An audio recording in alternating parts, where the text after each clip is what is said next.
Hello guys, welcome back to my channel. আমি আকাশ, তোমরা দেখছো স্কাই ব্লগিং ইউটিউব চ্যানেল। কি বাঙালি, ভালো তো? আজকে আমার পশ্চিমবঙ্গ, আশা করি তোমরা সকলেই ভালো আছো, আমিও ভালো আছি। আজকের একটা নতুন ভিডিওতে তোমাদের সকলকে স্বাগতম। তোমরা সকলে ভিডিও দেখছো অথচ চ্যানেলটাকে সাবস্ক্রাইব করছো না। অবশ্যই চ্যানেলটাকে সাবস্ক্রাইব করে দেবে এবং পাশে থাকা বেল আইকনে ক্লিক করে অল নোটিফিকেশন অন করে দেবে। ভিডিওর টাইটেল এবং থাম্বনেল দেখে অলরেডি বুঝে গেছো আজকে আমি কোথায় যাব। আজকে যাব কামারপুকুর মোড়। চলো ভিডিওটা দেখতে থাকো তোমরা। ইনফরমেশনের জন্য বলে রাখি, যারা যারা কলকাতা থেকে কামারপুকুর আসতে চাইছো তাদের জন্য প্রথম হাওড়ায় চলে আসবে। হাওড়া থেকে হাওড়া গোঘাট লোকাল ধরবে। সেখানে এসে গোঘাট থেকে মাত্র 8 কিলোমিটারের মতো রাস্তা। ওখান থেকে তোমরা বাস কিংবা টোটো পেয়ে যাবে। ওখান থেকে কিন্তু কামারপুকুর চলে আসতে পারবে। আর যারা বাঁকুড়া কিংবা বর্ধমান সাইড থেকে আসছো তোমরা তো বাস পেয়ে যাবে, কোনো অসুবিধা নেই। তো ফাইনালি আমি কিন্তু এসে পৌঁছে গেছি, দেখতেই পাচ্ছ। এটা হলো মঠের গেট। যেহেতু মঠের ভেতরে কোনো রকম ফটোগ্রাফি কিংবা ভিডিওগ্রাফি অ্যালাউ নেই, তো তোমাদেরকে বাইরে থেকেই দেখিয়ে দিলাম। এবং মঠের ঠিক অপোজিট সাইডে আছে হালদার পুকুর। এই পুকুরেতেই ঠাকুর শ্রী রামকৃষ্ণদেব তার বন্ধুদের সাথে সাঁতার কাটতেন এবং তার ছোটোবেলা কিন্তু এই পুকুরেই স্নান করেই কেটেছে। তাই অনেকেই ভক্তির সাথে এই পুকুরের জল মাথায় নেন অথবা স্নান করেন। তারপরেই আমি চলে গেলাম ঠাকুর শ্রী রামকৃষ্ণদেবের পাঠশালাতে, যেখানে ঠাকুর শ্রী রামকৃষ্ণদেব 5 বছর বয়সে পাঠশালায় পড়তে আসতেন। আগে এই পাঠশালা অবশ্য খড়ের ছাউনি ছিল, এখন যদিও পরিবর্তন করে সেটা টিনের ছাউনি করা হয়েছে। পাশেই ছিল ধর্মদাস লাহার মূর্তি, অনেকেই লাহাবাবু বলে চেনে, এবং তার পাশেই ছিল বিষ্ণু মন্দির। এই বিষ্ণু মন্দিরের মাটির নিচে ঘর আছে। তখনকার দিনে বর্গীদের আক্রমণ হলে লাহাবাবুর পরিবারের সমস্ত লোকজন মিলে এই মন্দিরের ভেতরেই যে নিচে ঘর আছে সেখানে যেয়ে থাকতো।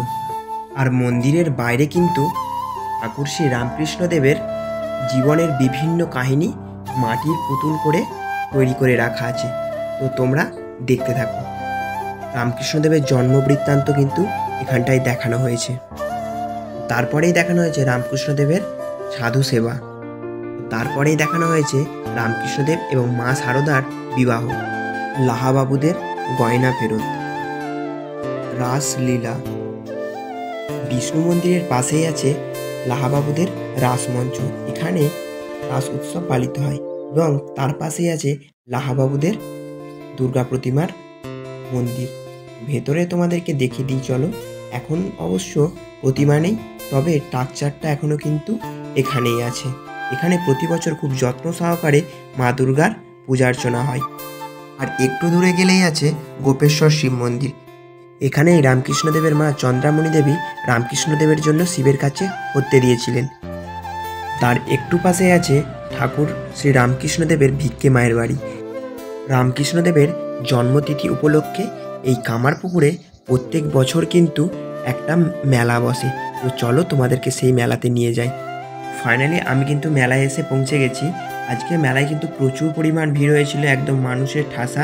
আর এই মেলার একটা বিশেষত্ব হলো এখানে বাড়ির যা কিছু জিনিস, খাট, আলমারি, ড্রেসিং টেবিল, জামা কাপড়, কুড়ি, কাটারি, এমনকি দা পর্যন্ত সমস্ত কিছু এখানে মেলায় পাওয়া যায়।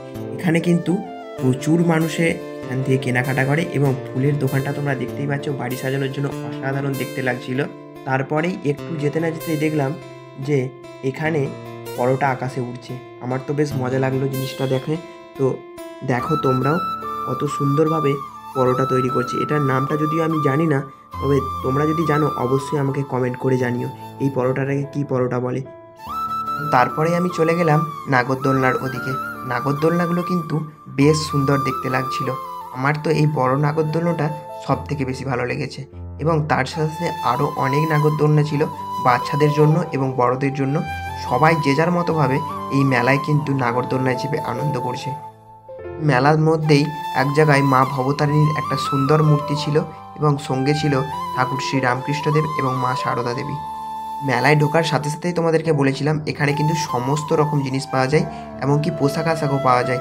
দেখতেই পাচ্ছ তোমরা, প্রচুর জামা কাপড়ের দোকানও এসেছিল। অনেকক্ষণ আগেই এসেছি তাই অনেক ঘোরাঘুরি হয়েছে মেলায়। খিদে পেয়ে গেছিলো। একটা দোকান থেকে ভেলপুরি নিয়ে নিলাম। 4 পিস ভেলপুরিতে আমাদের দাম নিয়েছিল 20 টাকা। বেশ ভালোই খেতে লাগলো। খাওয়া দাওয়া শেষ করে বাইকে করে বাড়ির উদ্দেশ্যে বেরিয়ে পড়লাম। ভিডিওটা যদি ভালো লেগে থাকে চ্যানেলটাকে অবশ্যই সাবস্ক্রাইব করে দেবে, পাশে থাকা বেল আইকনে ক্লিক করে অল নোটিফিকেশন অন করে দেবে। ভিডিওটা শেষ পর্যন্ত দেখার জন্য অসংখ্য অসংখ্য ধন্যবাদ।